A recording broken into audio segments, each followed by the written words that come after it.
discutir un poquito qué entendemos por los retos que tenemos con la educación virtual, no solamente en nuestros programas virtuales, sino además en nuestros programas presenciales, en los que hemos empezado a introducir aulas virtuales complementarias que nos permitan generar flexibilidad en los procesos de aprendizaje. Correcto. Entonces, sin más preámbulos, le doy la palabra y después podamos discutir también a la luz de nuestras experiencias.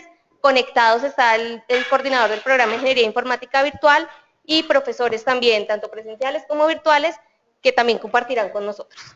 Bueno, gracias. Muchas gracias. Bueno, profesores, muchas gracias por el recibimiento, por venir a este conversatorio. Yo quiero empezar como partir por hacer unas reflexiones antes de entrar en la presentación en sí. Y bueno, como lo contaba Rafa, yo hasta hace un mes estaba en la cabeza de la Oficina de Innovación Educativa en el Ministerio de Educación. Allí tenemos la responsabilidad de las políticas y lineamientos de la apropiación de tecnología en educación, tanto básica, media como educación superior. Gran reto y gran dificultad durante años tener una política en tecnología para educación superior. ¿Por qué? Porque todos los días pasa algo nuevo, todos los días cambia algo en la tecnología y definitivamente las TIC han sido la tecnología, valga la redundancia, que más ha sido disruptiva o que más ha innovado en la educación. O sea, creo que todos saben, la educación en español tiene 800 años. Esa es la edad que tiene la educación universitaria. La educación universitaria tiene 800 años. Pero la tecnología en la educación acaba de cumplir una década fuerte, lleva como 20 años desde que se empezó a hablar realmente de tecnología en los procesos educativos, tanto en educación básica como en educación superior. Entonces yo sé que uno de los retos de las dificultades que instituciones nuevas que quieren apostarle a la innovación encuentran es que nuestro sistema, al ser un sistema de 800 años en el mundo y en Colombia de menos de un siglo, pero que realmente está montado sobre unos esquemas que son casi que inflexibles o unas estructuras que difícilmente durante muchos años han permitido innovar, porque en 800 años y es más, desde la antigua Alejandría y todo eso, la universidad era lo mismo, ¿no? Un profesor que transfiere el conocimiento y el esquema era o el maestro al aprendiz o el profesor sabio con su sabiduría poner a reflexionar a las personas para generar determinada experticia en una profesión. Pero el mecanismo siempre fue presencial, ¿cierto? O sea, y ese ha sido como el común denominador, y sobre ese común denominador está montada la política o la estructura normativa en Colombia que rige la educación superior. Entonces ustedes ven que para un par académico del CONACES o un par del Consejo Nacional de Acreditación para la acreditación de alta calidad, llegar a un programa virtual y darle una acreditación de alta calidad es muy difícil. Primero porque no comprende, porque no entiende la dinámica, porque viene con el conocimiento y la experiencia. Si llegó ahí es porque lleva 30 años en la educación superior. Entonces, si lleva 30 años en la educación superior, pues nació en la era donde no había virtualidad. Por lo tanto, no tiene necesariamente que ser un experto en virtualidad, y cualquier estrategia disruptiva o diferente es casi que encasillada como algo de menos calidad, ¿cierto? Por la dificultad que representa los procesos de educación virtual. Pero ¿qué está pasando en el mundo? Entonces, yo ahora laboralmente tengo un reto más grande, porque no solo respondo por la apropiación de tecnología en educación, sino a nivel macro, que es la tarea que estoy haciendo ahora en MINTIC. Y el reto uno lo sorprende más, pero descubre que definitivamente lo que está sucediendo con las TIC no tiene reversa. Es decir, ya entramos a un mundo conectado y cada vez la demanda de tecnología va a ser mayor y cada vez el acceso que tenemos es insuficiente. Cada vez Internet, hace 5 años, cuando empezamos a tener Internet en la casa, ¿cuánta velocidad teníamos? ¿Cuánto contratábamos? Por el mismo precio de ahora, pero ¿cuál era la velocidad? No llegaba a 1 mega, ahora los planes son de 10 megas. Y no nos alcanza, y se colapsa, y es lento, y Netflix no nos permite tener entonces los dos conectados al tiempo porque estamos todo el tiempo consumiendo Internet. Y eso nos ha llevado ahora a retos mucho mayores donde ya el Internet a través de fibra óptica o a través de microondas no es suficiente, entonces estamos explorando nuevas tecnologías para usar el espectro electromagnético y así como hay televisión, pues hoy pueda también pensarse en que así como llega la televisión, llega Internet en cualquier lugar, en cualquier rincón, en cualquier espacio y están cambiando las cosas. Entonces, tengo totalmente claro que el sistema de educación superior está anquilosado, debe cambiar, se debe estructurar nuevamente. La tecnología lo va a cambiar, no es fácil y seguramente en las nuevas generaciones de políticos o tomadores de decisiones en los temas educativos es que van a empezar a verse grandes cambios. Si nos damos cuenta, llevamos como 5 años, lo va a confesar, desde la Oficina de Innovación Educativa, orientaciones técnicas permanentes de actualización de las nuevas tecnologías y guía para implementar cursos virtuales y manuales para producción de contenidos, pero en lo normativo, de cómo, que ya es competencia de un viceministerio, tomar la decisión no es fácil, porque te enfrentas siempre a la institucionalidad de las grandes universidades que tienen unas estructuras montadas y que permitir innovar y abrir el mercado no es fácil. Sin embargo, Colombia no va a poder cumplir las metas de cobertura en educación superior si no es con la virtualidad, por una razón, y es que el 50% de los ciudadanos no puede ir a la universidad. La cobertura es del 50% en el país. Todavía el 100% de los colombianos no tiene la oportunidad de ir a la universidad o porque no hay cupos suficientes o no hay políticas que permitan el acceso total para la educación superior. Y sobre todo porque habría que durar otros 100 años construyendo el mismo número de universidades que en el último siglo se han construido para que pueda absorberse a toda la población que está en edad de ir a la universidad. ¿Sí? ¿Y qué ha pasado entonces? Y aquí empiezo a entrar en la presentación. Y quiero contarles antes de entrar en el tema de educación superior como tal y qué retos creemos que estamos enfrentando en ese momento. Hay un tema y es quizá el principal reto, y es que la forma de comunicarnos realmente cambió. Y nosotros estamos formando no estudiantes para el siglo pasado o para hace 10 años, sino realmente para una nueva generación donde el mundo está totalmente conectado y donde la forma realmente de conectarnos cambió. Entonces, por ende, la forma de educarnos también. Y quiero mostrarles algunas cifras. Ahí no se ve bien, pero diariamente en el mundo se envían 30 billones, de mensajes de texto a través de WhatsApp. O sea, en este momento, ¿cuántos mensajes se han enviado en el último minuto? En este salón, ¿sí? Entonces, realmente la forma de comunicarnos cambió. La extensión de las comunicaciones también cambió. La forma como concretamos los mensajes también cambió. Entonces, el grado de profundidad, y ahorita lo vamos a ver más adelante, del análisis de los estudiantes con los que ustedes se enfrentan también cambió. ¿Sí? A la forma y a los procesos de aprendizaje que tuvimos en la época que nosotros nos formamos, donde teníamos mucho más tiempo de estar alejados y de poder estar concentrados durante horas estudiando, analizando un texto, ahora es algo casi que instantáneo gracias a Google, ¿no? Entonces, esos son de los primeros retos que nosotros nos tenemos que plantear. Entonces, 30 billones de mensajes de texto diarios. ¿Esto sí funciona? No. Creo que... No sirve. ¿Ah? No estaba apagado, perdón. Bueno. Entonces la forma de comunicarnos cambió, pero ojo, que nosotros creemos que la virtualidad entonces, o que los procesos siempre están ligados a este equipo porque es un laptop o un computador portátil el que nos permite producir también contenidos y también consumir contenidos digitales y consumir información que está en línea. Pero resulta que lo que está pasando en el mundo es que todos los ciudadanos están pasando a esto. Los libros de anatomía ahora incluyeron el nuevo órgano humano, que es el teléfono móvil. Esta es la nueva extensión de la anatomía humana. Colombia tiene más celulares que Estados Unidos por cada 100 habitantes. Y yo les quiero preguntar una cosa. ¿Quiénes saben cuántos habitantes hay en el mundo? millones.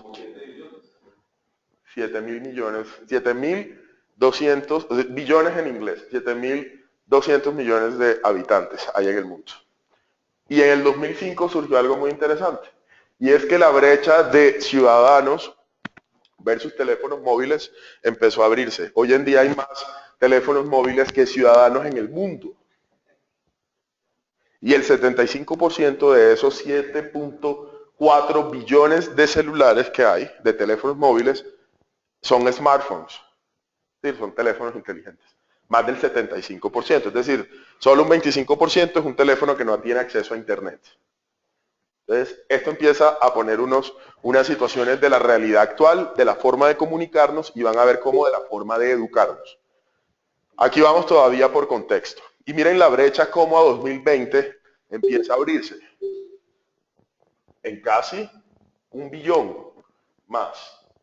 Es decir, que podríamos llegar a tener una población cercana a los 8 billones de habitantes y de 9 billones de teléfonos móviles.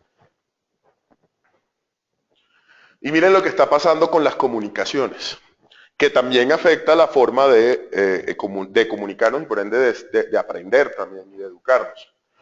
Si nosotros vemos qué está pasando con los medios de comunicación tradicionales con los que nosotros crecimos, vemos que anualmente las revistas impresas disminuyen su consumo en un 19%. Es decir, cada vez un 19% de ciudadanos compra menos revistas físicas. Menos 25,6% de la población compra menos periódicos en físico. Es decir, todavía hay personas nostálgicas que van y compran el periódico, pero yo creo que mi sobrinita de 12 años, o sea, no sabe qué es ir a la tienda a comprar el periódico. Exacto. No saben ir a comprar un periódico. Ella tiene desde los 3 años un iPad, ¿sí? O sea, no sabe. Y la televisión, curiosamente, es la que menos ha descendido y está en menos del 6%. Que ojo, una cosa es la televisión como televisión abierta y otra cosa es la televisión como servicio ligado a internet. Es decir, la nueva televisión y el formato audiovisual, que es otra cosa, que ese, por el contrario, se ha fortalecido. Pero la forma de comunicarnos a través de internet crece anualmente sobre el 83,7%. Son datos muy importantes. ¿Y qué pasa con los niños, que son sus futuros estudiantes, son nuestros futuros estudiantes? Yo soy profesor también, entonces, nuestros futuros estudiantes, ¿qué les espera? ¿O qué nos espera a nosotros con ellos? Esta es una encuesta de jóvenes entre 13 y 17 años en los Estados Unidos, y se encontró que el 100% de los niños tiene acceso a internet. O se conecta, de los jóvenes entre 13 y 16 años, se conecta a internet semanalmente. ¿Cómo lo hace?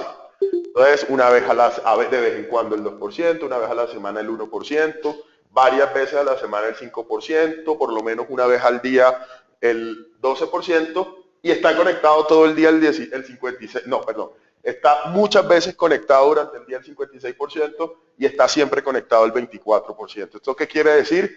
Que 1 de cada 4 niños está conectado todo el día, es decir, nunca suelta el teléfono. 2 de los otros 2 de esos 4 se conecta varias veces, descansa de vez en cuando, pero se conecta todos los días varias veces. Y solo 1 de vez en cuando lo hace, pero todos están conectados. Y yo quiero ponerlo a reflexionar acá sobre el tema de la virtualidad. Quiero detenerme ahí un momento, porque ¿qué pasará en el futuro con nuestros estudiantes? Nosotros somos capaces de desconectarnos, cada vez menos. Pero somos capaces de pronto de entrar a una clase o de entrar a un taller, a una reunión y dejar el celular afuera, con todo y que nos va a generar una angustia y una enfermedad que ya la patología existe. En todo caso, nuestras nuevas generaciones de millennials y de centennials no son capaces de controlar estar desconectados. Y cada vez va a ser peor. Entonces, ustedes se imaginan la clase presencial. Si no está integrada la tecnología, si no está integrada la tecnología móvil, si no tienes internet o si pretendes separarlo, eso no quiero decir si es bueno o si es malo. Seguramente unos pensarán que no. Si tú le preguntas a un chico de 12 años estar sin internet, pensará que es lo más malo del mundo. Pero eso es lo que está pasando y es lo que va a pasar con los futuros estudiantes. Y surgen nuevas enfermedades como la nomofobia. ¿Saben qué es la nomofobia? Ahí lo dice, love your mobile. La ansiedad que genera estar separado del celular. Si quieren experimentarlo, dejen el viernes el teléfono y tómenlo el lunes, y durante el fin de semana toman nota de qué sienten. Y existen muchísimas otras patologías que han surgido y otras entre comillas, enfermedades que se han encontrado y que realmente terminan teniendo incidencia física gracias al amor que le tenemos a la tecnología.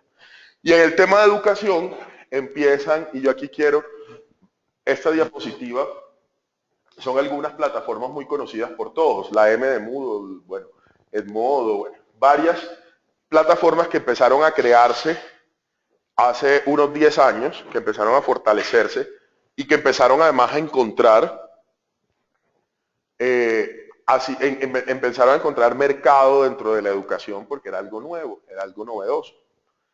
Y entonces resulta todavía, y aquí me estoy refiriendo sobre todo a las herramientas de apoyo, no estoy hablando de las plataformas ya de LMS o de la plataforma de administración que decide una institución tener, sino en términos generales, las herramientas de apoyo que encontraban. Había una oferta grande hace 10 años, pero es que hoy en día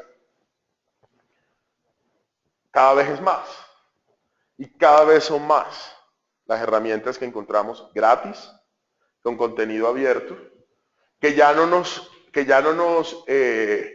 obliga a ir a una biblioteca, a tener que ir a donde quieres saber algo, entra.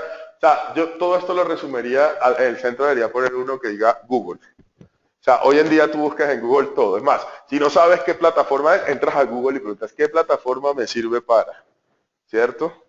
Y entre Google y YouTube están generando el conocimiento o la información, digamos, no el conocimiento, la información inmediata. Y eso es el tipo de estudiantes que existe hoy en día y que va a existir cada vez más. 1500, y han surgido otras cosas importantes dentro de todo este contexto. Y es que está pasando con Facebook, por ejemplo. 1.590 millones de usuarios tiene Facebook. O sea, de los 7.300 millones de habitantes, hay 1.590 millones de habitantes que tienen un perfil en Facebook. 1.000 millones de usuarios tiene WhatsApp. Y existen 50 millones de empresas en el mundo, casi todas ubicadas en Estados Unidos, Europa, que solo funcionan por Internet. ¿Sí? Y que utilizan plataformas como Facebook, por ejemplo, para operar. No tienen presencia física. Su presencia física es su página de Facebook. Y reciben y envían 1.000 millones de mensajes diarios, esas 50 millones de empresas que generan negocios. Y esto también vuelvo a aterrizar y vuelvo a hacer aquí una reflexión y un comentario, porque el gran riesgo que supone la tecnología y que creo, y es mi hipótesis, los grandes académicos o además los gerentes de las grandes universidades han tenido temor. ¿Por qué? Por lo que cuesta hacer eso. Por lo que cuesta mantener una plantilla de profesores y mantener todo un sistema educativo. Entonces, ¿qué pasa si la tecnología, y ahí nos hacemos una pregunta, algún día la tecnología llegará de verdad a reemplazar la institucionalidad y esa estructura de 800 años anquilosada que nosotros hemos tenido? Y que hoy en día se sostiene y que es un poco precavida con la inclusión de la virtualidad y de los nuevos y de las nuevas tecnologías, precisamente porque pueden desestabilizar los cientos de miles de millones que cuesta tener una institución de educación superior y tener un campus universitario y tener todas las herramientas. Pero ¿qué pasa si nosotros nos podemos analizar que en su momento la estructura se creó sobre la presencialidad y sobre los recursos en la biblioteca y sobre la tecnología en el salón de tecnología, ¿cierto? Y sobre la experimentación en un laboratorio físico, con un microscopio físico.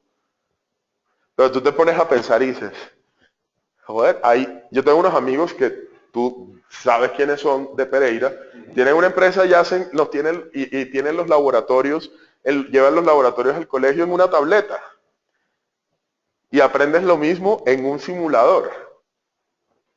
¿Sí? Entonces, ¿qué pasa cuando ya todo está cambiando y las grandes infraestructuras siguen? Seguramente algo pasará, en algún momento va a ocurrir algo totalmente disruptivo, posiblemente que cambie la forma de hacer las cosas. Entonces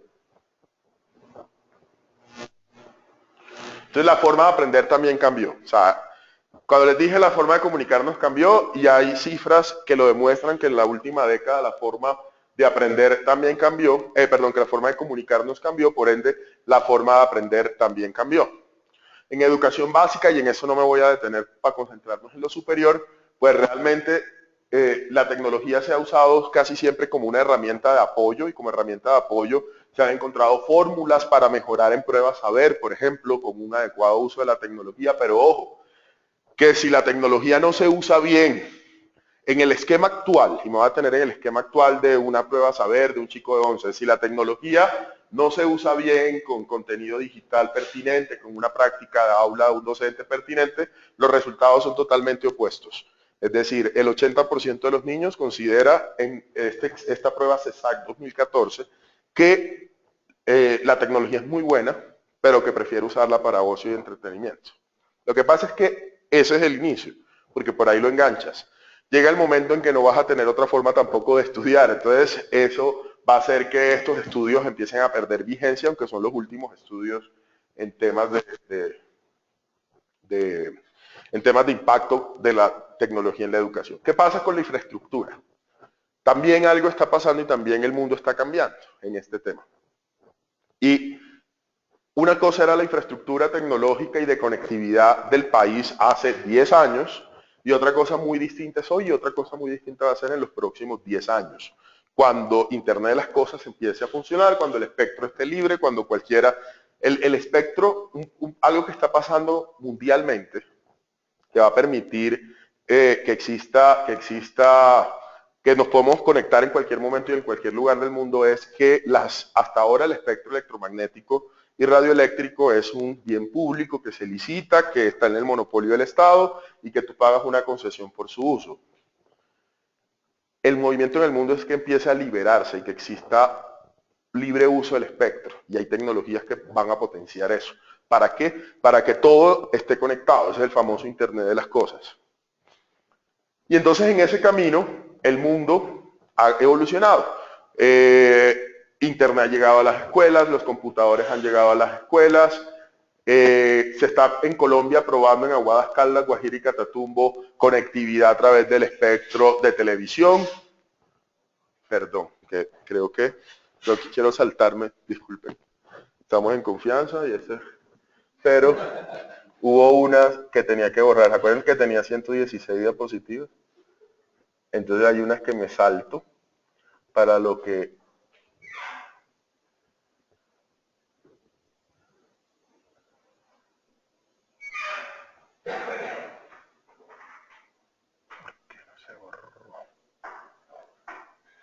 Listo. He llegado. Yo las había ocultado todas así. Y bueno, y entonces pasamos por todo eso.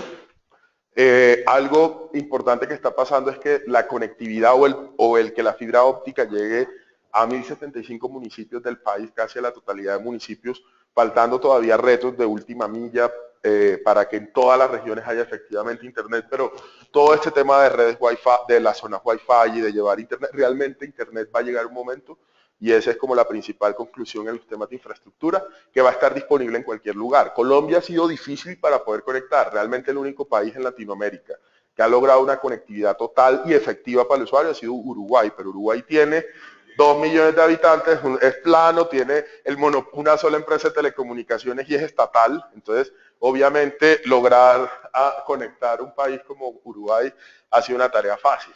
Todos los niños tienen un dispositivo, allá surgió un programa que se llama One Laptop Per Child y de ahí nació la política de tabletas también de computadores para educar en Colombia. Es decir, pero Colombia tiene 8 millones de habitantes, una geografía muy difícil, pero creemos que esos retos de conectividad con el tiempo y con el desarrollo tecnológico se va a cumplir. Pero entonces llegamos a la educación superior. Con todo lo que les he dicho antes, la forma de educar, de comunicarnos cambió, por ende la forma de aprender cambió. Los estudiantes y los jóvenes que van a ser los futuros estudiantes nuestros tienen una mentalidad distinta. Ya desde los colegios, así sean públicos, están recibiendo tecnología, un portátil, una tableta, contenido digital, se han familiarizado con nuevos lenguajes, con nuevos formatos. No es ya pueden consultar el álgebra de Baldor en un video, pueden consultar a Julio Profe en YouTube para ver cómo se hace la fórmula matemática. Entonces tienen una forma de aprendizaje un poco diferente. Y van a llegar a la educación superior. Pero resulta que la educación superior ha tenido un proceso mucho más lento. Y el proceso ha sido más lento por lo complejo de la estructura de la educación superior en Colombia. Pero ¿qué ha pasado entonces en la educación superior? Hoy en día existen, y yo me voy a detener aquí, en el 2010, es decir, hace 7 años, solo el 1.1% de los programas usaba tecnología de educación superior, o era virtual, eran los programas de la UNAT, y era el 1.1% de los programas. Hoy en día estamos en el 9% de los programas. Esto quiere decir que en 7 años llegamos a tener 1041 programas de educación superior totalmente virtuales o en modalidad blend, es decir, distancia que usa tecnología y plataforma virtual. 1041 programas de educación superior que están distribuidos como, y aquí tengo las universidades que hoy en día tienen la oferta virtual en Colombia. La Corporación Minuto de Dios es la que más tiene educación a distancia. Le sigue la universidad, la UNAT, la Universidad Nacional Abierta y a Distancia. Y en virtualidad total, el Politécnico Gran Colombiano y nuevamente la UNAT se ubican en los dos primeros lugares de educación virtual. Pero ¿qué pasa con los procesos de acreditación de alta calidad? Solo existe totalmente virtuales 3 o 4 programas. De hecho, aquí en esta presentación hay 2, pero sé que ya acreditaron 2 programas más, pero en total hay unos 6 u 8 programas de la UNAT, de la EAN, de CEIFA, de la Universidad Católica Pereira y de la Universidad del Valle, que han logrado acreditaciones de alta calidad. Esto tiene varias explicaciones. Esperen que yo tengo la garganta seca, te voy a tomar un poquito de tinto. Esto tiene una explicación. Estos son programas de corte nueva, ¿no? Los programas de educación virtual no son programas muy viejos. Y para lograr acreditación de alta calidad, por lo menos debes tener 4 cohortes de egresados para poder someterte a una autoevaluación de alta calidad. Esto explica que tampoco hayan en la virtualidad tantos programas acreditados de alta calidad. Sin embargo, tampoco existen unas reglas claras o totalmente claras, o más que claras, concertadas entre el Ministerio, el CONACES y el CNA, de cuáles son las condiciones. Entonces, también responde a criterios particulares de determinados pares que pueden estar en pro o en contra de la educación virtual. Y esa es una debilidad que tiene nuestra política pública. ¿Qué consensos hemos logrado en lo tecnológico? Lo tecnológico no hay mucho que decir, porque Canvas, D2L, Blackboard y Moodle tienen las convenciones tecnológicas muy claras de cómo debe funcionar un ambiente de aprendizaje, de qué es un objeto virtual de aprendizaje, y eso lo tiene la guía del Ministerio de Educación. Pero hay otros temas que son más complejos, como la investigación, como la labor docente, también como las competencias que debe tener el docente, los procesos de evaluación y seguimiento de los estudiantes, los impactos sociales, es decir, la proyección social o los servicios de extensión que debe tener la educación superior, y ahí nos paramos nuevamente en una reflexión mucho más profunda e histórica. ¿Qué ha tenido en común el sistema educativo durante los 800 años que la educación superior ha existido? Que tiene 3 servicios o 3 misiones.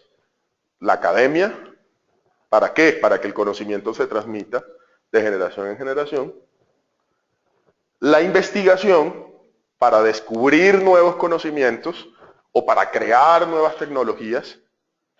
Y la extensión, para que esas tecnologías creadas o ese conocimiento nuevo descubierto sirva a la sociedad. Para eso se creó la universidad. Entonces, si ustedes me preguntan todo lo que yo les voy a mostrar ahora de los retos, de cuáles han sido como los elementos que han garantizado que un programa sea en la virtualidad de alta calidad, al final va a ser mucha paja porque todo se resume en que la educación superior, sea virtual, sea holográfica, sea como sea, permita que el conocimiento se transfiera de la misma forma de un profesor o de una generación a otra. Y que la investigación permita que se creen nuevas tecnologías o se descubran nuevos conocimientos que resuelvan los problemas de la sociedad. Esa es la clave. Y al final que haya un impacto social. Es decir, que existan servicios de extensión, que pueda prestarse servicio a la comunidad y que ese conocimiento no se quede en una biblioteca, hoy en día en un repositorio digital. ¿Sí? Ese es el secreto verdadero del éxito de la educación superior. Entonces, si yo quiero tener, ¿y cuál ha sido el éxito de, que no quiero decir nombres porque esto va a quedar grabado y seguramente lo va a ver mucha gente, pero hay universidades que uno le dice, es que yo hice el programa virtual de X universidad, y la gente dice, uy, pero sí será bueno, porque está el imaginario de que no es bueno. Sin embargo, hay una universidad, la Oberta de Cataluña, por ejemplo, que ha logrado darle la vuelta a esa mala imagen de los programas virtuales. ¿Pero por qué? Porque el impacto en revistas indexadas, el impacto de nuevos conocimientos de sus expertos es demasiado alto. Y entonces te das cuenta que esos impactos son los que realmente le suben la imagen. Entonces, daría lo mismo que yo a veces me pongo a pensar y digo, bueno, si yo tengo una universidad virtual que no tiene mucha reputación y no sé qué, y resulta que la comparo con la mejor universidad de Colombia, digamos, la Nacional y la Universidad de los Andes, y resulta que yo logro que mi programa virtual tenga publicaciones en las revistas del primer cuartil de publicaciones indexadas y publico en Harvard Business Review y hago, por encima de lo que ellas hacen, mi imagen subiría enseguida, punto, no hay nada más que hacer. ¿Por qué? Porque el impacto sería el que estamos esperando. No, ¿y quién lo ha logrado? Pues los Andes y la Nacional lo ha logrado. Por eso se ubican. Porque llevan un proceso histórico, porque llevan muchos años, pero porque le apuntan a determinadas cosas. Entonces, si te das cuenta, el resultado, la tecnología es un camino, es una herramienta, nos permite lograr, pero el impacto tiene que ser el que es academia, investigación y extensión. Y aquí les muestro otras estadísticas. Existen, esto es como por nivel, tipos de programas que están en tecnología universitaria, especializaciones, maestrías, en virtualidad o en modalidades blended o combinadas.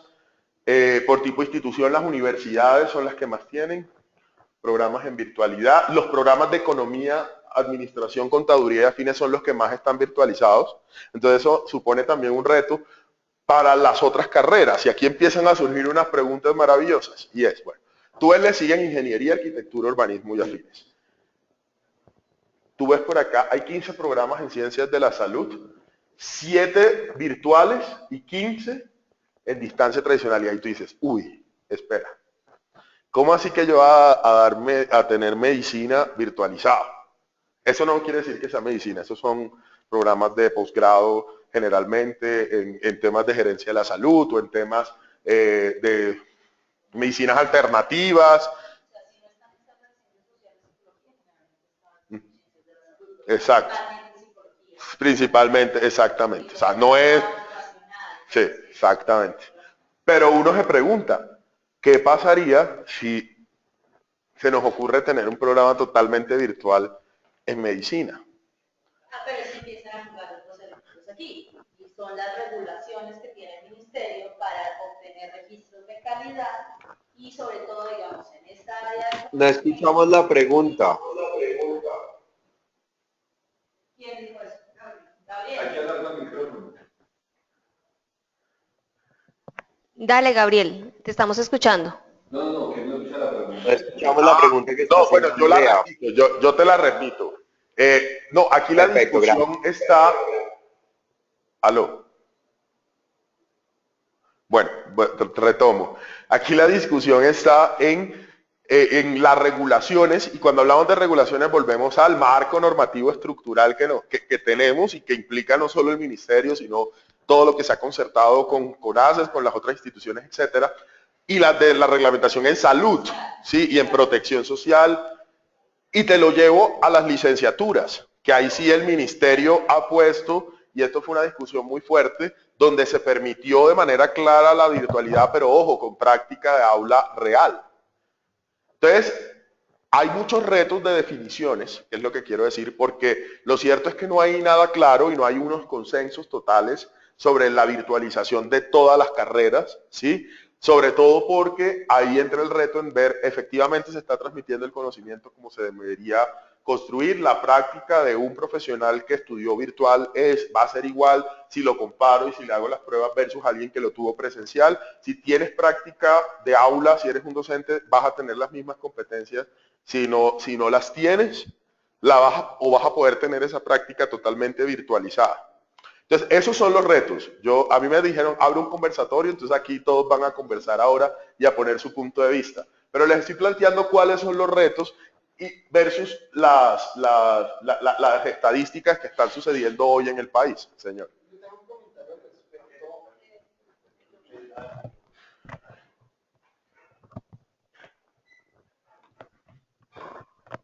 Yo tengo un comentario al respecto, sobre todo en esa parte de medicina y la transformación a la virtualidad.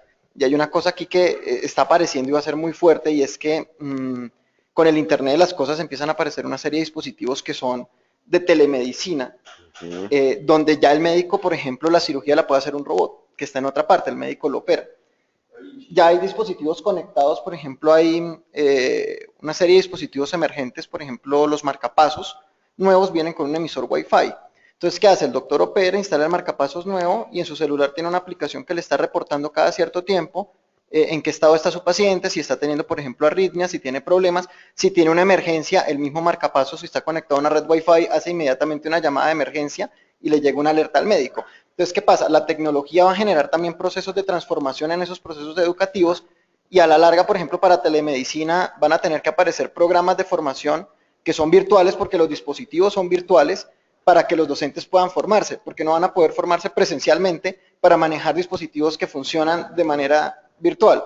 Entonces, ahí van a aparecer, yo creo que ahí tienen que empezar a aparecer programas de transformación que van a jalar a la academia y a las universidades hacia ese otro entorno. Tal cual. Ahorita vamos a ver cuáles son los retos, unos retos que les voy a dejar planteados, y estoy 100% de acuerdo con lo que acabas de decir. O sea, es totalmente cierto. Hoy en día no, pueda que uno no lo visualice, pero el futuro.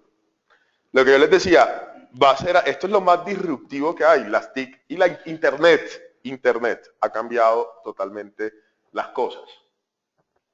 Y hoy en día esto es lo que nosotros, o esto es lo que el gobierno, el Ministerio de Educación y lo que CONACES revisa, ¿no? Y es el perfil institucional del programa, las condiciones institucionales, la comunidad educativa, el bienestar institucional. Y entonces dice uno, bueno, en la normatividad de ahora, hace 5 años pensar, cuando se decía bienestar institucional, era, y es un poco lo que tú dices, es la cancha o el grupo de teatro, el grupo de danza o la cancha de fútbol. Ese era bienestar. Y si el programa es virtual, ¿cómo hago? Pero resulta que la misma innovación con tecnología ha llevado a que cambien el tipo de programas de bienestar. Entonces hoy en día es muy normal que un curso de cocina virtual o que tomar cursos virtuales cursos totalmente virtuales o participar en comunidades, etcétera, que son virtuales, netamente virtuales o en línea, pues también son actividades de bienestar. Es que uno pasa más tiempo chateando que reuniéndose con los amigos, ¿o no? Y eso es una actividad de bienestar. El chat del colegio, el chat de la universidad, el chat del trabajo, el del equipo de fútbol, eso son actividades de ocio.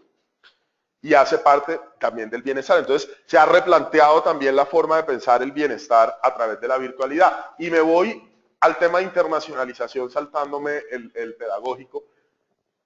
Y es que hoy en día, gracias a la virtualidad, la internacionalización no es solamente viajar físicamente, ir a otro país a hacer un curso.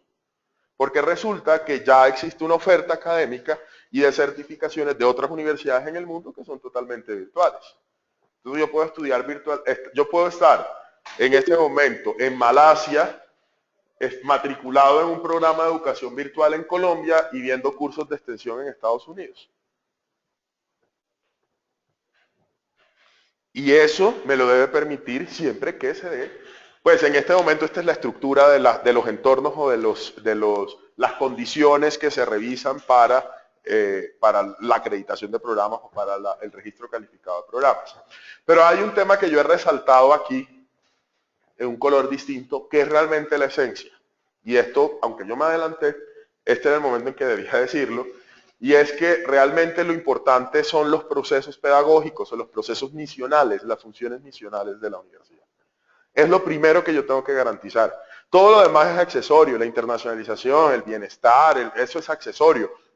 Eso es accesorio, la infraestructura tecnológica y el soporte del software y de las aplicaciones que utilizo son presupuestales, es decir, son previas, requiero tenerlas, se dan por hecho, pero lo básico es esto. Lo básico es el modelo pedagógico, el contenido curricular, cómo yo estoy enseñando esa telemedicina, cómo la debo enseñar. Porque ¿qué es lo que voy a enseñar? Entonces, ese es el punto. La organización de las actividades académicas, el cómo lo voy a hacer. ¿Sí? La comunicación, el uso pedagógico de la infraestructura y los medios educativos. Ojo, yo no tengo ya que tener una biblioteca física, es que en la virtualizado ya está todo. O sea, yo solo necesito tener acceso a las mejores, a Thomson Reuters, a la Easy Web of Science, y tener Pivot, y tener acceso a todas las bases de datos, y ya tengo el conocimiento, punto. Entonces la inversión es 100% virtual y con acceso al conocimiento de todo el mundo.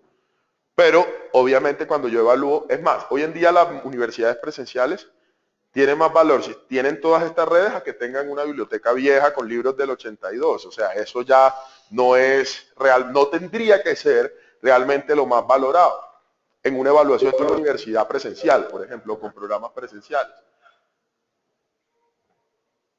La evaluación curricular, y aquí sí que me quiero detener porque el profesor de la virtualidad siempre, de los programas virtuales muchas veces, y lo digo porque yo en este momento soy 80% virtual, yo soy profesor de La Sabana, y La Sabana era una universidad 100% presencial hasta que se inundó. Sí, y se fortaleció mi centro, que es el Centro de Tecnologías para la Academia, y ahí hoy en día, por ejemplo, la maestría es 80% virtual, 20% presencial los sábados. ¿Sí? Entonces, cambió, pero entonces el profesor es visto, generalmente era visto como, uy, virtual, tutor virtual, pues, no, eso no importa que sea bueno o no, porque todo es virtual. Y resulta que no, porque no solo tienes el reto de ser bueno disciplinar, de ser buen pedagogo, de ser buen técnico manejando las aplicaciones, y súmale cómo vas a evaluar para saber si efectivamente lo que te está mandando es de él, si el comentario que tiene en el foro es realmente un comentario de él o es copiado de otra cosa. Entonces, las competencias del docente se vuelven mucho más, yo digo el superprofe, pero realmente en la virtualidad es mucho más difícil. La investigación, que ya lo hablamos, la base del descubrimiento de nuevo conocimiento y de las nuevas tecnologías, y la relación con el sector externo, que son los temas de extensión. Entonces, realmente eso es lo más importante, ya había profundizado en eso, pero realmente la internacionalización, movilidad virtual, redes virtuales, los sistemas internos de aseguramiento de la calidad, la virtualidad nos va a llevar a un servicio, a un sistema de aseguramiento de la calidad mucho más específico y aterrizado a la misma virtualidad. Y en el tema, por ejemplo, de acceso abierto a conocimiento, esto es un paradigma que creemos que también va a cambiar. Y quiero mencionarlo. Estamos acostumbrados a que indexamos en las revistas más importantes del primer quintil de... Pero en el mundo hay un movimiento del Open Consortium de sistema de acceso abierto que va a llevar a que ese monopolio también empiece a acabarse. Y es que el contenido pueda circular con unas características, obviamente con unos estándares claros, pero que no haya que pagar por publicar, simplemente garantizando los mismos estándares de calidad de las publicaciones, poder subir y cosechar. Colombia dio un salto grande en el último año, de 2015 a 2016, Sí, habían solo 14 universidades que publicaban en abierto, pasado a 52, señor. Gabriel quiere participar. Ok. Dale. Ok, perfecto. Buenas tardes. Gabriel interviene. Sí. Bueno, muchas gracias, Carlos. Yo soy Gabriel Vargas. Actualmente yo dirijo el programa de Ingeniería Informática en Élite. Me parece bastante interesante esa experiencia que tienes desde el Ministerio de Educación y ahora entiendo desde el Ministerio de las TIC. La pregunta va más enfocada y sobre todo en esta última diapositiva donde hablas de hacia dónde vamos y lo que hoy nos convoca, que son los retos de la virtualidad. Desde tu experiencia, ¿cómo crees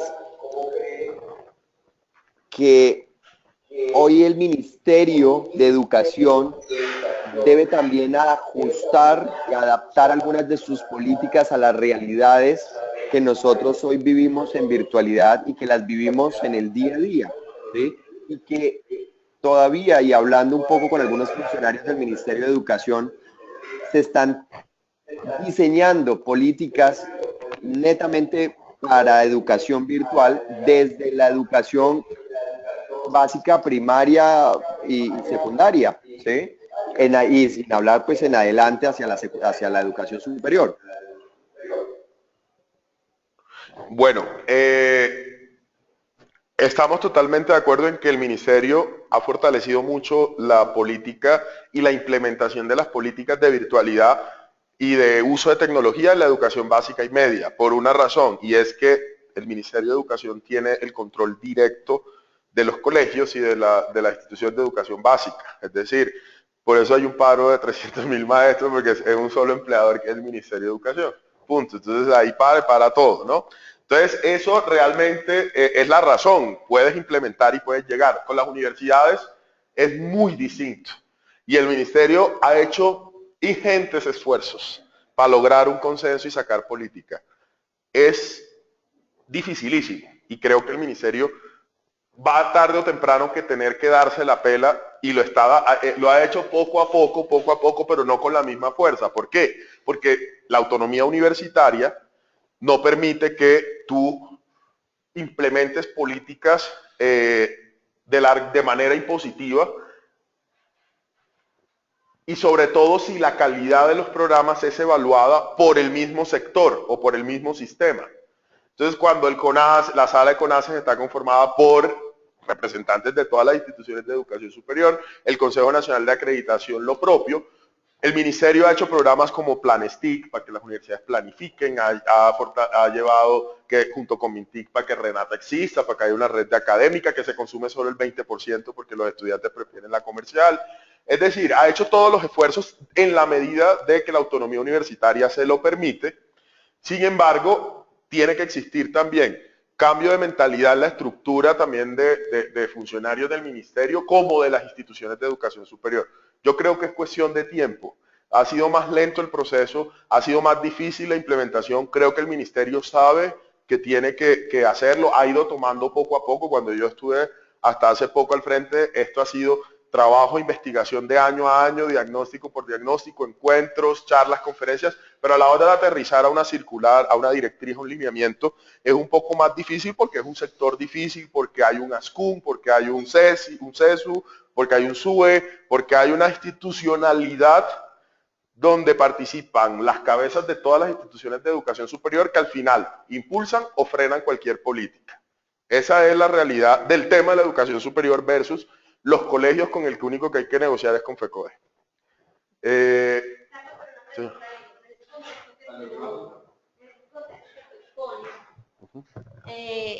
Y teniendo en cuenta las características de los profesores y de los estudiantes colombianos, ¿qué tanto estamos preparados como país, como sociedad, para enfrentar el reto de la virtualidad en la educación? Mira, yo diría que Colombia no está nada diferente a la mayoría de lugares del mundo. Es más, te voy a mostrar una diapositiva, perdón, que es que, a ver en qué momento creo que, perdón. Esperen que esta respuesta ¿La memoria está puesta todavía? Esta... Creo que sí. No.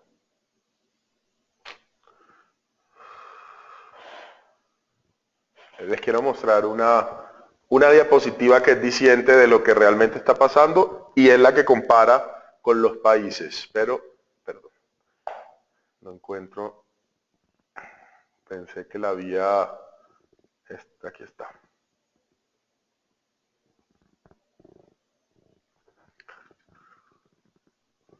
Es esta diapositiva. Perdón, es esta. Miren cómo está Colombia versus el mundo. Entonces me dicen, ¿qué tan preparado y qué tanto estamos? Te lo demuestro. América del Norte solo llega al 4% de sus programas virtuales o de la apuesta hacia la virtualidad. Yo no diría Estados Unidos, un país, y que Estados Unidos, Canadá, de vanguardia, que está a la vanguardia en tecnología. Sin embargo, en Latinoamérica estamos mucho mejor. Es decir, si comparas América con América Latina, el promedio es 14, es decir, Colombia está en 9%, este año seguramente llegará al 10%, pero el 14% de programas en Latinoamérica está. Pero si te das cuenta, es en Asia, Corea, Japón, China, donde la oferta virtual es más alta. Casi el 18% de los programas son virtuales. Entonces yo creo que Colombia está preparada. Colombia tiene que fortalecer muchísimas cosas, tiene todavía retos en acceso para determinadas regiones del país, tiene una brecha obviamente entre lo urbano y lo rural muy fuerte, hay un problema de cultura en las estructuras y en los directivos, pocos directivos son visionarios, o sea, Darío lo es, sin duda alguna, porque ha sido pionero en el tema, pero hay universidades donde tú le hablas al rector de que tiene que poner virtualidad y tal, y todavía tiene prejuicios que tiene que ir curando, ¿no? Entonces, es cuestión de tiempo, creo que se han ido preocupando y definitivamente la única forma, miren, aquí qué va a pasar, que va a llegar el momento que por cobertura los nuevos emprendimientos y las nuevas instituciones van a empezar a crear programas virtuales y si no te subes al bus vas a empezar a perder cobertura porque la misma sociedad te va a demandar este tipo de formación y este tipo de capacidades, sin perder de vista que la calidad tiene que ver con la academia, con la investigación y con la extensión. Y en la medida en que tú cuides esos tres pilares de la educación superior, creo que se va a poder innovar tarde o temprano. Y necesitaremos, obviamente, con el tiempo que el Ministerio de Educación reglamente, necesitaremos con el tiempo que haya más capacitación a todo nivel. Y aprovecho para invitarnos la otra semana a todos a Virtual Educa, que es totalmente abierto, pueden ir sus estudiantes, le puedo dejar la invitación para que le repartan a los estudiantes. Va a estar muy buena la agenda, hay más de 100 conferencias, charlas, paneles, reunión de rectores, viene y además una muestra comercial muy fuerte de los últimos emprendimientos en materia de virtualidad y educación. Eso también es un mensaje de que el Ministerio le apuesta. Este año Virtual Educa tiene un gran foco en mitad básica y mitad superior, y este año por primera vez el evento es muy fuerte en educación superior.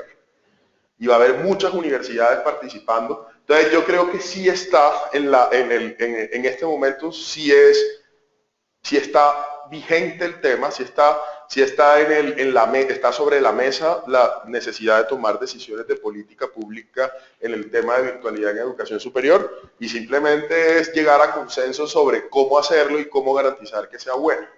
¿Sí? Yo creo que eso lo dice todo. Quiero terminar por unas últimas recomendaciones. Señor. Uno de las presentaciones de este paralelo de lo presencial versus lo virtual. Y vemos que lo que es maestría y doctorado, la parte virtual está Mario. No, esa era comparado presencial, es virtual 100% y virtual blended, es decir, combinado. Es decir, en este momento hay más programas, un 60% de programas son semipresenciales, le llaman, pero realmente en la terminología del sector es blended learning o metodología combinada, que combina una mitad virtual y una mitad presencial. Esa era la comparación, no con la presencialidad. Obviamente el 90% de los programas son presenciales en Colombia. Quiero cerrar con unas últimas reflexiones, para cerrar mi introducción, que fue un poco más larga de lo... Hay un libro de Nicholas Carr que se llama Superficiales, que señaló: Internet fomenta el rastreo, nos hace ser buenos haciendo multitareas, pero perjudica nuestra capacidad para mantener la atención. Ese es un gran reto con los estudiantes, porque realmente, y con eso también se los había contado al principio, los procesos de pensamiento largos, donde uno se metía, y yo soy de la costa, como lo pueden notar, y uno allá decía, uno se apuñala. Era estudiar y estudiar y repetir y repetir y estudiar. Hoy no. Hoy quieres saber algo y rápidamente vas a Google y rápidamente tienes todo el conocimiento. Pero ¿qué tanto eso nos va a permitir producir nuevo conocimiento y transferir competencias realmente fuertes, realmente buenas? Y ese es un proceso que no se puede perder de vista. Entonces ese es el primer reto, fortalecer los procesos de aprendizaje y concentrarnos en aprovechar la tecnología para cumplir la misión de la universidad, crear nuevo conocimiento y nuevas tecnologías. Es la tecnología al servicio de la ciencia, la tecnología y la innovación. Esa es la primera recomendación y no se puede perder de vista. Porque si tú olvidas esto, te vuelves superficial y pierde sentido la universidad. La universidad se creó es para que la humanidad exista. También para que se autodestruya, pero para que la universidad se creó era para poder seguir. Esto es como un gran proyecto, la vida es como un gran proyecto, ¿no? Hace 500 años éramos muy poquitos y teníamos muchos recursos, ahora somos muchos y tenemos muchos menos recursos, entonces los retos son grandes y la universidad no puede perder de vista. 2, aprovechar las redes de tecnología avanzada. Estados Unidos ha sido pionero en temas de investigación, de ciencia y tecnología, tiene el mayor conocimiento indexado, pero es porque ellos sí aprovechan la Internet, la Internet académica. Internet 2, por ejemplo, se usa más que la Internet comercial en las universidades. Aquí no, aquí Renata se usa en un 20% y el Internet comercial se utiliza más. Yo creo que si hiciéramos un análisis de a qué páginas se accede, yo no sé si ustedes lo hacen, en la universidad los estudiantes seguramente se van a encontrar que es mucho menos con fines educativos que otra cosa. Bueno, todo esto ya lo dije, es como los retos que tenemos. Un reto 3 es aprender inglés. O sea, eso sí es, si nosotros queremos también en Colombia, y aquí me pongo en el contexto de Colombia, aprender mucho más, aprovechar mucho más la tecnología y ser relevantes en el escenario mundial, nos toca aprender inglés y crear contenido en español o en inglés, pero en este momento solo el 10% del contenido en internet es en español y más de la mitad es en inglés. Entonces el que no sabe inglés está perdiendo la mitad del conocimiento que ya está en internet. Y empezar a incorporar nuevas tecnologías, ese es otro reto. Todos los días la educación superior nos va a traer con la virtualidad no solo lo que conocemos hoy. Está Learning Analytics, Big Data para mejorar procesos de aprendizaje, para mejorar la toma de decisiones. Es más, ahí viene lo que me recuerda su nombre, lo que Gabriel decía. Es que va a llegar el momento en que uno no sabe qué va a pasar, tanto así que si hoy nuestra preocupación es cómo evalúo, va a haber un momento en que el software me va a hacer eso también, ¿sí? Entonces mira cómo se van. Entonces ir incorporando las nuevas tecnologías es clave. Y también es necesario, para que esto se mantenga, apostarle a las nuevas áreas de conocimiento. Y tú lo decías, se va a necesitar nuevos, telemédico, el ingeniero de datos, el científico de datos, la OCDE encontró que el 65% de los puestos de trabajo en los próximos 20 años no existen. Nadie se está formando para eso, y es el 65%. Y ya, muchas gracias. Ese era. Yo tengo una pregunta. Señor. ¿Sí se escucha? Sí. Sí. Edgar Bustos, de Ingeniería Informática. Bien, todo el tema es muy interesante. Sabemos que hay un crecimiento vertiginoso en el tema tecnológico, de la nueva cultura tecnológica, pero hay un tema que tenemos que tratar. Te pregunto a ti, que estás en el Ministerio de las TICs, ¿se está preparando el tema de la seguridad también al mismo tiempo? Sabemos que hubo un ransomware, un ataque mundial, donde básicamente sabemos que puede haber suplantación de personajes en la red. Hay un tema de seguridad. Yo siempre he dicho a mis estudiantes de redes, ¿para qué no sirve la red, la infraestructura, la ubicuidad, redes WAN, todo el tema inalámbrico, pero la seguridad, ¿dónde está? Nos dimos cuenta que las grandes compañías, como Telefónica, se cayeron de un día para otro por un solo ataque.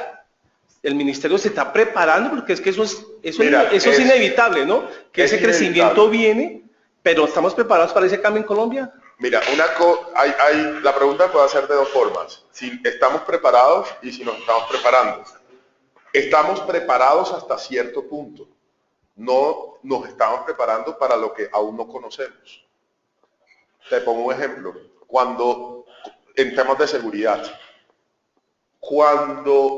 imagínate una película del lejano oeste, cuando solo existía el sheriff en el pueblo, el banco se protegía con una caja fuerte. Cuando esa caja fuerte se vulneró, surgieron las empresas de seguridad. Ahora las empresas de seguridad ya no deben ser físicas, sino digitales, porque todo está cambiando. Entonces realmente es un tema de explorar, de desarrollar, de emprender muy fuerte. El ministerio tiene una política que se llama Preventic, que está trabajando con eso con las empresas, pero sí te reconozco algo. Las empresas mismas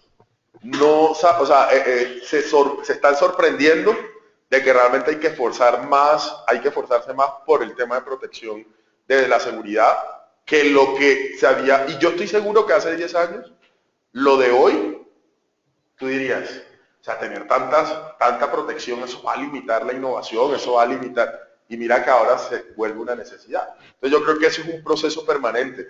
Estoy totalmente convencido que lo que pasó con este incidente informático prendió las alarmas y tiene trabajando a muchísimos. Pero hay un gran déficit de talento en tecnologías de la información. No solo en Colombia, sino en el mundo. ¿Qué es lo que puede sopesar que esto no se desarrolle más o que se detenga en algún momento el proceso de crecimiento de la industria? Porque realmente falta muchísimos profesionales en TI. Yo creo que apostar a la ingeniería informática, y eso es una necesidad, es una línea que se requiere. Y hay retos, y ahí me estoy metiendo ya en otro tema, y es que efectivamente nuestros bachilleres salgan con tendencia a estudiar estas carreras y que le pierdan el miedo.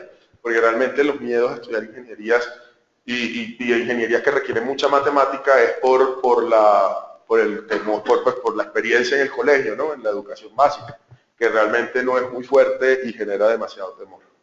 Pero sí, creo que estamos preparados hasta cierto punto y seguimos trabajando porque cada vez va a ser peor, por así decirlo. Sí, de pronto para colaborar un poquito con este tema y yendo más al incidente del 12 de mayo específicamente, la seguridad estaba dada. Entonces, yo miro los temas desde dos partes. ¿Por qué? El parche que solucionaba el problema hacía más de un mes que estaba publicado. Entonces, vamos a ver, por ejemplo, McAfee y Kaspersky hacen análisis de este impacto. ¿Y qué pasó? ¿A Telefónica qué le pasó? Tiene un sistema de instalación de parches, pero ese temor de implementar parches tan rápido no lo hacen. No lo hacen. Y ese fue el tema. Había un parche de Microsoft que cubría la seguridad, cerraba el puerto 445 o el tema de NetBIOS como tal, y el virus no circulaba. Igual uno dice, Telefónica, una empresa tan grande, y saca a todos sus empleados y tiene que apagar todo, quizás es la manera de operar. No, el problema era de red. Entonces quizás con bajar solo la red, los equipos quietos, igual. Vamos a ver los impactos en empresas pequeñas, donde de pronto las redes no son tan masivas y no hubo impacto, a pesar de que los temas de seguridad no están tan automatizados.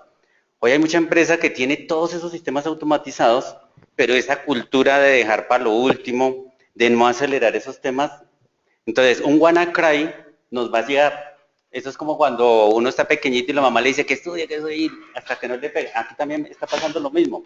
Esa cultura tecnológica, y incluso es a nivel mundial, porque no es Colombia, es a nivel mundial. Tenemos que estar ahí investigando todo el tema, tenemos que tener una área de investigación, una área de seguridad informática que esté todo el tiempo pendiente, y ahí viene mucha gente que está haciendo fila, que le gustan las cosas ya. Hace un momento hablábamos del tema de que los estudiantes, los que vienen, los millennials, vienen otras generaciones que van a querer tener los temas ahí, ya, de inmediato. Ahí es donde tenemos que empezar a formar profesionales que no se queden esperando el para mañana. Muchas veces nos pasa a nosotros. Bueno, dejémoslo para mañana, no es importante ahorita. Entonces, estos temas, a medida de que vamos llegando a una hiperconectividad, se hacen necesarios. Es como cuando nosotros en el tema de salud, muchas veces uno no se cuida. Llegan los síntomas y los síntomas están. pero uno no se cuida, no va al médico. Y de igual manera tiene que obligarse al tema de seguridad informática. Hoy ya hay muchas empresas que están ya preguntando, venga, pero ¿qué es eso? Y hay otras empresas que el tema está en la parte de la alta gerencia. Entonces dice una vez le pregunta a la alta gerencia, bueno, ¿y en temas de seguridad ustedes qué han visto? No, pues que nosotros somos seguros. Y uno le pregunta, venga, pero usted, ¿por qué dice que es seguro? ¿Usted qué conoce de seguridad? ¿Qué cultura hay de seguridad informática? No, es que a nosotros nunca nos han atacado. Entonces empezamos a hacer conciencia y le dice, bueno, de pronto usted nunca se ha enterado, sabrá Dios cuántas veces lo habrán atacado, sabrá cuántas fugas de información hay, cuántos planes de continuidad, cuántos DRPs usted ha instalado. Ninguno. Vamos a ver en septiembre el ataque de las torres, ¿cuántas empresas realmente desaparecieron? ¿Por qué? Porque no había prevención. Nadie dijo, venga, si se cae este edificio y se me pierde todo porque todo lo tengo acá, ¿cómo voy a continuar en mi empresa? Ahí murieron muchas empresas. ¿Cuáles subsistieron? Las que tenían un plancito, así sea una copia de seguridad fuera de la oficina, fuera de la estructura física. Hicieron un análisis de riesgos, nada. Entonces, hoy esa cultura se está generando. Hoy ese tema nos está dando. Y o a las buenas o a las malas, tenemos que empezar a generar esa cultura. Entonces, digamos que este ataque fue una muy buena oportunidad. Realmente no era un virus complicado. Era un tema de tenerle prevención, cerrar la puerta y ya. Hoy hay muchas empresas que están siendo hackeadas y no se dan cuenta. Y la alta gerencia dice, aquí nunca nos han atacado. Claro, es como en Colombia, si no supiéramos que somos tan vulnerables a que nos roben, pues uno andaría con la puerta abierta en la casa. Venga que yo ya sé que terminé, pero les quiero dejar otra última. Oye, de pronto para terminar mi pequeño aporte, el otro tema es el de la generación de cultura. Uno llega y dice, el tema es que la tecnología está creciendo, el tema es que tenemos todo puesto allá y de pronto se preocupa solo por la tecnología. Pero las estadísticas nos dicen que el tema de seguridad en gran parte está también en la persona humana como tal, en esa cultura. Hoy hacemos ingeniería social y uno saca mucha cosa, sin tocar un equipo tecnológico. Entonces, también ese es el otro tema, ¿verdad? El tema tecnológico y el tema de generaciones como tal, de generar cultura, de que una persona, uno le pregunta a usted cuántas veces ha cambiado la contraseña de X. No, siempre tengo la misma. ¿Y cuál es? Es el nombre de mi hijo, es el nombre de la mascota. O sea, ese es un tema de cultura que tampoco ha crecido y tiene que crecer porque es que hoy es muy fácil. Uno hace un ejercicio de eso y la gente no tiene cultura. ¿Cierto? ¿Dónde está la información? ¿Dónde está? Muchas veces la alta gerencia utiliza temas y no los conoce bien. Y la clave es de lo más sencillo de encontrar. Entonces también ahí tenemos que empezar a formar. Sí. Yo justo has dado en el punto que por eso puse esta presentación, que les voy a mostrar un par de diapositivas más para que se vayan con otra inquietud, con otras preocupaciones. Nosotros en el Ministerio, la Dirección de Apropiación, que es mi dirección, yo tengo dos subdirecciones a cargo. La de procesos de apropiación propiamente dicha, que es qué tecnología sirve para qué, y la de cultura digital, que tiene que ver con lo que tú dices. Y mira lo que hemos encontrado. Problemas, y lo va a pasar rápidamente, ¿sí? Problemas de hoy en día con el tema de cultura, que tú lo has tocado. Veracidad en la información. ¿Qué tantas noticias compartimos que son falsas? Entonces te lo llevo al educativo. ¿Qué tanta información como estudiante encuentro que tenga o no veracidad o que sea o no válida científicamente? Esta presentación es, ¿qué pasa en un minuto en internet? Esta presentación es muy larga, pero me va a saltar a cosas. Mira todo lo que se encuentra hoy en día en las redes: ciberacoso, ciberdependencia, grooming, sexting, material de abuso sexual infantil en línea. Entonces, uno a uno. Entonces, no va a dejar nada, pero en ciberacoso, por ejemplo, es una de las acciones que hoy en día hicimos un estudio, el Ministerio de TIC hizo un estudio de qué pasó en las redes sociales el año pasado. ¿Cuáles fueron los 5 temas que más violencia digital generaron? A ver si damos. Y que generaban, una guerra en redes. El sí y el no, por supuesto. Los toros. Nacional versus Millonarios. O sea, les estoy hablando de los temas concretos. Religión versus ateos o antirreligiosos. veganos versus carnívoros. Esos fueron los 5 temas más fuertes que generaron violencia digital y todo este tema de discursos de odio. Bueno, todas estas situaciones que se presentan con el ciberacoso, los memes, por ejemplo, es algo, esta es la realidad de lo que también nos está generando la exposición en internet. En cualquier momento te cojo tu cara y lo pongo en un cuerpo desnudo y lo subo a las redes.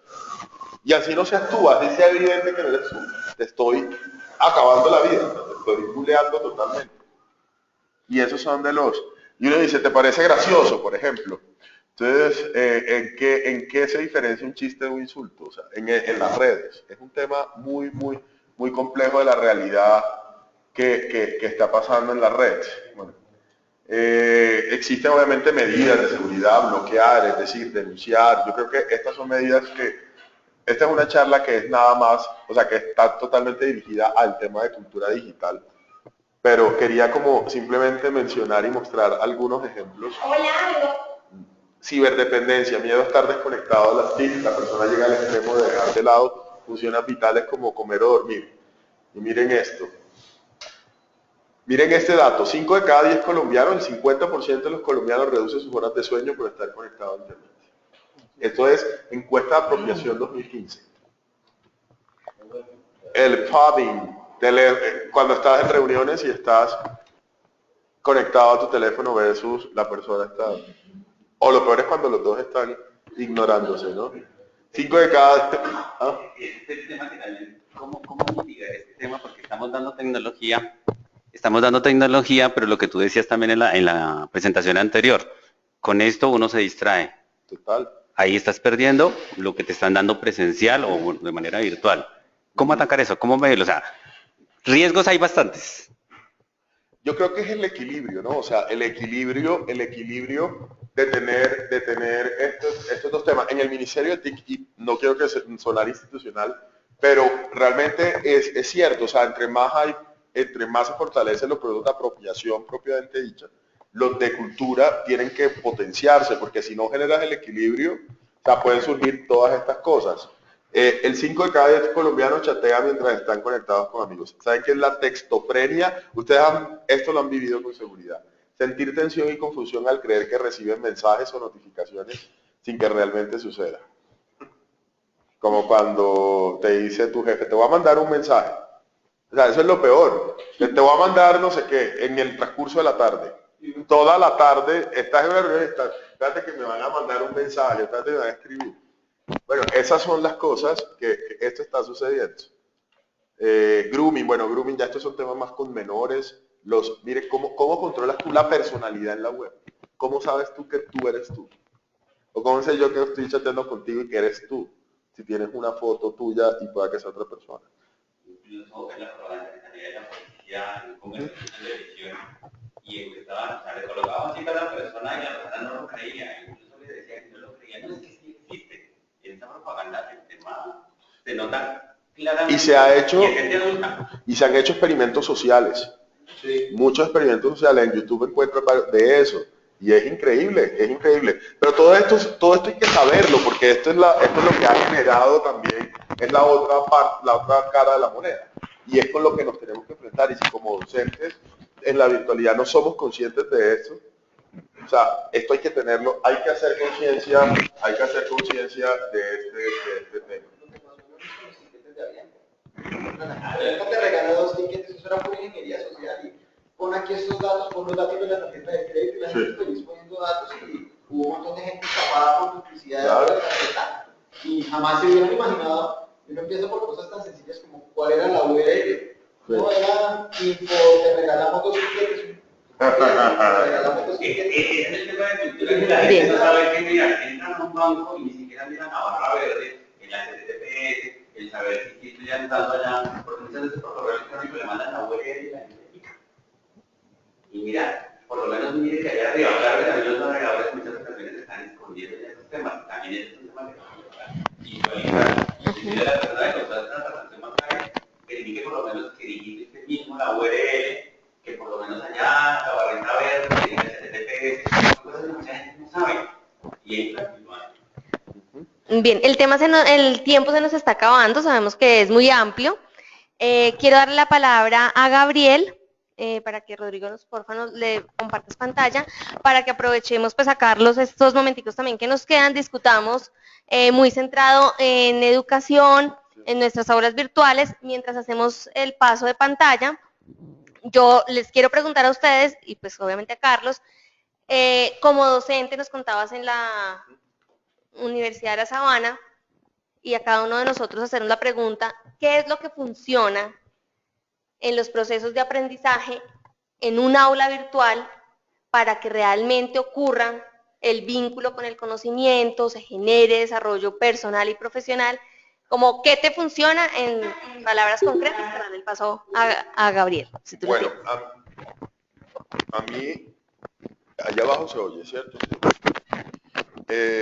Yo creo que hasta ahora lo que lo que ha mantenido que a través del que solo me encuentro los sábados con los estudiantes, la dedicación que yo le pueda dar a los encuentros sincrónicos con los estudiantes sigue siendo lo que marca la diferencia. Es más, tengo estudiantes porque el nivel o sea, uno nota también el nivel de competencia en los estudiantes. Yo tengo desde el estudiante que yo le mando, lea esto, entre a esto, haga estos ejercicios, y sabe más que yo y me devuelve el trabajo, mejor dicho, como la que le explico y no entiende. O sea, yo les voy a contar una experiencia personal, y no me demoro, te lo juro. Tengo un estudiante, estamos haciendo una investigación en el grupo de investigación sobre el impacto, sobre Learning Analytics, sobre Big Data en educación, pero no desde el punto de vista de ingeniería, sino desde el punto de vista de pedagogía. Entonces ¿qué competencias le cambiaría a un profesor el tener herramientas de Big Data?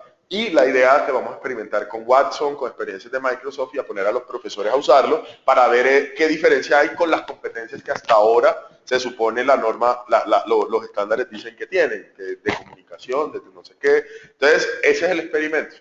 Tengo un alumno que va a desarrollar la aplicación y es el que los ingenieros están trabajando la aplicación. Lo que vamos a hacer, están montando todo el proyecto y toda la arquitectura. Tengo otra que son una instructora del SENA dedicada a todo el tema de montarla. Y tengo una que no sé por qué está en mi grupo, pero le puse a hacer, le dije, bueno, piensa qué puedes hacer, cómo aplicamos el trabajo de campo.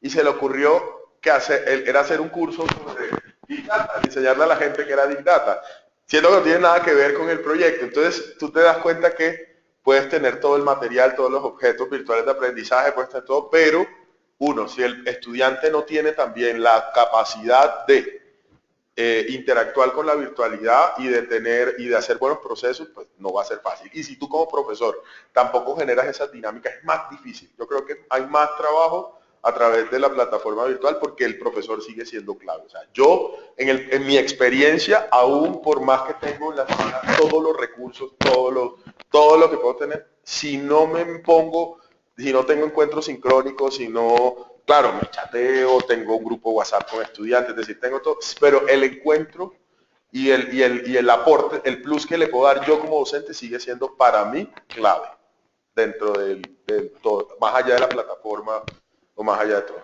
Hay otras cosas, pero hago ese aporte. Listo, Gabriel, te escuchamos. Hola, ¿me escuchan todos? Sí. Ok, perfecto. Entonces, quisiera iniciar este tema y es entrar en un momento de discusión alrededor de lo que hemos escuchado gracias a las experiencias de Carlos y contarles de 5 puntos específicos de un artículo que encontré alrededor de 50, ¿sí?, de los retos de la educación virtual. Y creo que una de ellas está si pueden leer en la primera, que dice encontrar inspiración o maneras nuevas e innovadoras para diseñar cursos. Y está muy alineado a lo que estaba contándonos Carlos, ¿cierto? 2, no contar con una formación en diseño gráfico y tener que aprender conforme se avanza. Entonces, digamos que a veces eso es lo que creeríamos muchos de nosotros, ¿no? No, pues es que si yo supiera diseño gráfico haría maravillas, y ahí es a veces donde nos vemos bloqueados para hacer atractivos nuestras aulas. Asegurarse de que el objetivo del curso se está siguiendo. Saber cómo crear un guión, un storyboard y empezar a trabajar. Y por último, ser un principiante, tener muchas ideas, pero tener dificultad para plasmarlas en una aula virtual, y lo decía Carlos, frente a cómo nosotros hoy creemos que desde lo presencial y llegamos a lo virtual, y pareciera que el docente hoy cree que es la misma forma en la que se deben trabajar las diferentes dinámicas y didácticas de nuestra virtualidad. Entonces, alrededor de estos 5 retos, yo simplemente aquí cuento un poquito y muestro algunos de nuestras estructuras de aulas virtuales, cómo las hemos venido manejando y cómo hoy lo bonito de generar discusión y traer gente que tiene experiencia en estos temas como Carlos, nos permite a nosotros retroalimentarnos. Esta es una estructura que tenemos en cálculo integral, por ejemplo. Este es otro tipo de estructura que tenemos, que estamos haciendo un piloto alrededor de la asignatura de estadística y de fundamentos de ingeniería. Esta es otra estructura, un módulo. Y al final, yo quiero entrar a cerrar esta sesión con una corta discusión alrededor de una o dos de estas preguntas. María Fernanda, por favor, plantéanos una de estas preguntas y cerramos discutiendo alrededor de ellas. ¿Te parece?